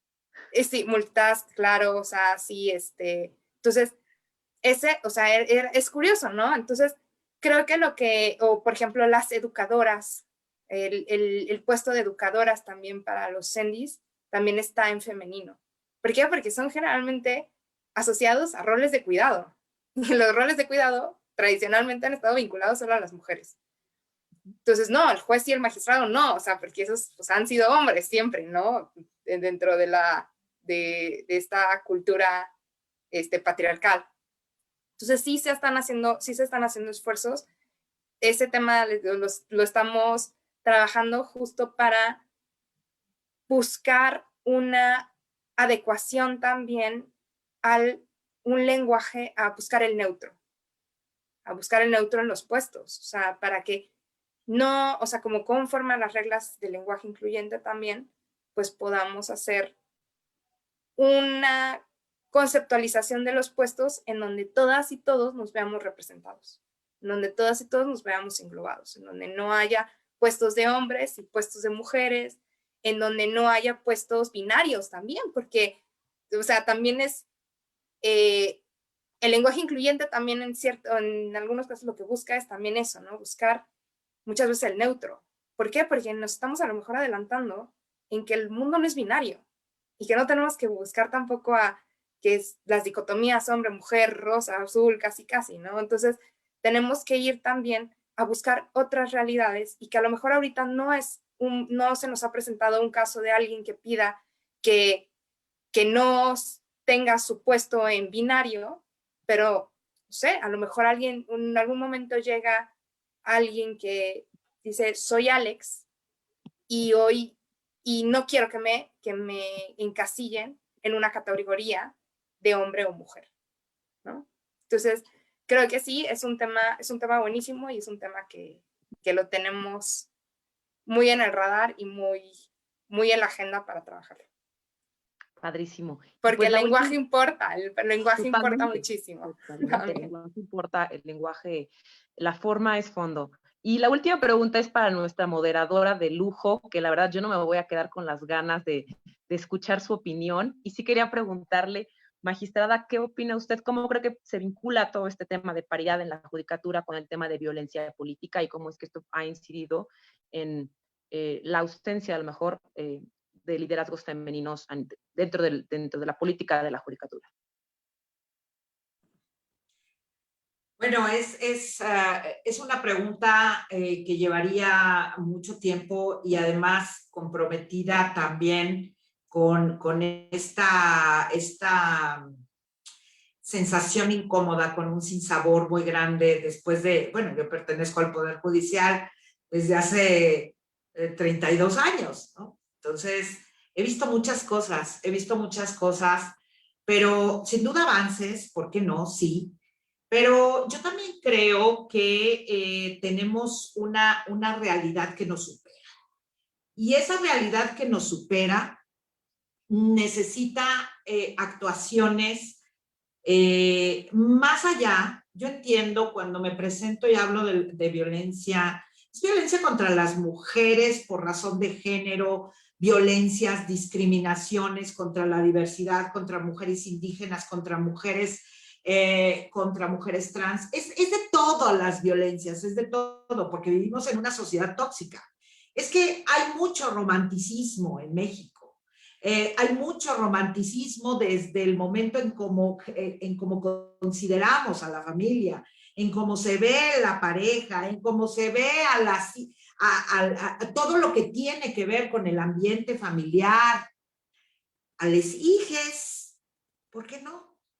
También se puede, ¿no? Entonces, el punto de la violencia es que las mujeres estaban invisibles. Las mujeres eran invisibles y así eran cómodas para el patriarcado, porque las mujeres estamos hechas todavía hoy a la medida del patriarcado y el patriarcado quiere que así sigamos. Entonces, cuando las mujeres empezamos a romper esas estructuras y creer que podemos, entonces el patriarcado se enoja. La violencia es la reacción en automático de alguien que ya pierde el poder, pero no solo es el poder público, el poder es el poder sobre nosotras, porque siempre hemos sido subordinadas del patriarcado, manejadas por el patriarcado. Entonces, en la medida en que rompemos esas cadenas, pues entonces el patriarcado reacciona. Y la reacción es esa violencia. Cada vez que una mujer avanza, avanza la violencia de la mano, en cualquier espacio. Y la vemos reflejada en bromas, en estos micromachismos que se llaman, en las iluminaciones, en hacernos desaparecer, tratar de desaparecernos, desacreditarnos. Esa es la violencia que vemos todos los días. ¿Y saben qué?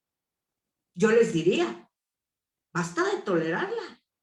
Yo les diría que cuando identifiquen una violencia, por mínima que sea, porque recuerden que el micromachismo no tiene nada de micro. Nada. Es veneno que se va dosificando y mata igual. Así es que yo lo que recomiendo es cuando identifiquen cualquier foco rojo, es inmediatamente señalarlo. No podemos ya tolerar nada. Los chats están llenos de violencia, de bromas, de lenguaje sexista.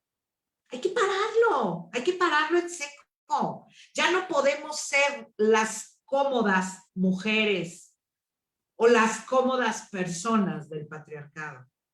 Entonces, podríamos seguir aquí ejemplos, hay muchísimos. Yo quisiera tenerles buenas cuentas. Los asuntos de violencia política contra las mujeres por razón de género son cada vez más y cada vez es más perverso. Las redes sociales, en las redes sociales la brecha digital de género existe, ahí hay acoso, ahí hay hostigamiento, pero además no hay presencia de mujeres en niveles profesionales que hagan políticas para mujeres y que identifiquen los riesgos de las mujeres en las redes sociales. Hay mucho trabajo. El anonimato en las redes. ¿Cuántas mujeres son víctimas del acoso y del hostigamiento con cuentas falsas, que no tienen nada de falsas? Entonces, es una pregunta, María Elisa, que podríamos pasarnos aquí mucho tiempo reflexionando, pero la verdad es que creo que tenemos que, a ver si encuentro rápido una frase de Andrea Dworkin que viene bien y se las leo, porque necesitamos, por eso cuando hablo de juzgar sin miedo, yo estoy en una trinchera de juzgamiento, entonces a mí me corresponde juzgar. Conmigo las mujeres pueden sentirse acompañadas, yo les voy a creer, definitivamente, no están solas. Por supuesto que en ningún momento voy a decir que necesito pruebas, ¿no? Las pruebas diabólicas, ¿no? Entonces, no, creo que tenemos que seguir. Bueno, no encuentro la de Andrea Dworkin, pero ¿qué les parece si les doy esta? Que quizá puede servir para que no nos sintamos impostoras, porque las violencias vienen porque a las mujeres nos etiquetan, pero de impostoras, porque de acuerdo al patriarcado no cabemos más que en la casa. Miren, cuando nos digan agresivas, vamos a continuar siendo asertivas. Cuando nos digan mandonas, vamos a seguir liderando. Nos falta la de ambiciosas. Vamos a seguir nuestras metas y nuestros sueños. Boconas, ¿qué tal? ¿No nos los han dicho? Vamos a seguir expresándonos. Trepadora, esa es clásica. Vamos a seguir ocupando más espacios. Difíciles, vamos a seguir diciendo la verdad. Entrometidas, vamos a seguir haciendo preguntas que confronten. No nos vamos a hacer pequeñas para darle gusto a los demás y desafortunadamente también a las demás. Así es que, María Elisa, perdón, es una pregunta muy compleja. No tengo buenas cuentas. No veo un panorama halagüeño, desafortunadamente. A mí me parece que hay mucha deconstrucción personal. Hay que verse en el espejo todos los días, y verse en el espejo es la tarea más difícil que existe. Cada quien tiene que hacer su deconstrucción personal y entender que hemos seguido inercias y que se vale reflexionar, que se vale reempezar y a hacerlo todos los días. Y reitero, las mujeres nos tenemos que unir.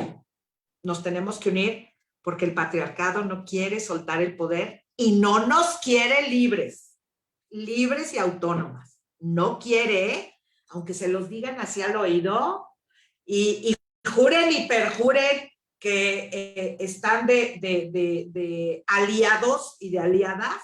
No. Todavía hay más alianzas y pactos patriarcales. Están vivos y están vigentes. Y difícilmente se quieren romper. Aunque digan lo contrario. Aunque digan lo contrario. A mí me cuesta mucho trabajo creerlo todavía.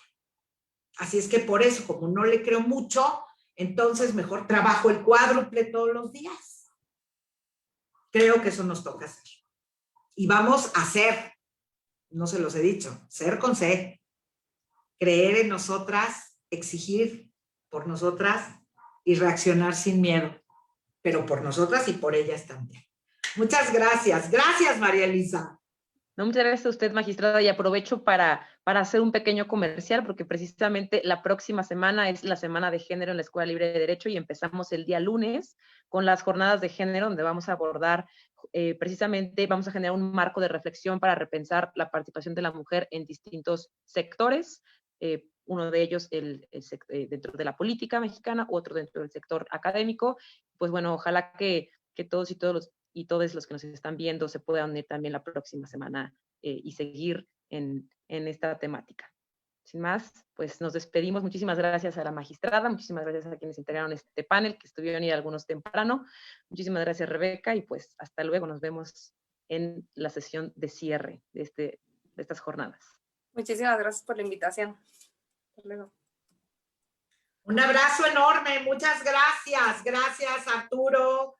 Gracias, por favor, a Ricardo. Y les mando un abrazo enorme a la distancia. Que haya mucha salud y bienestar.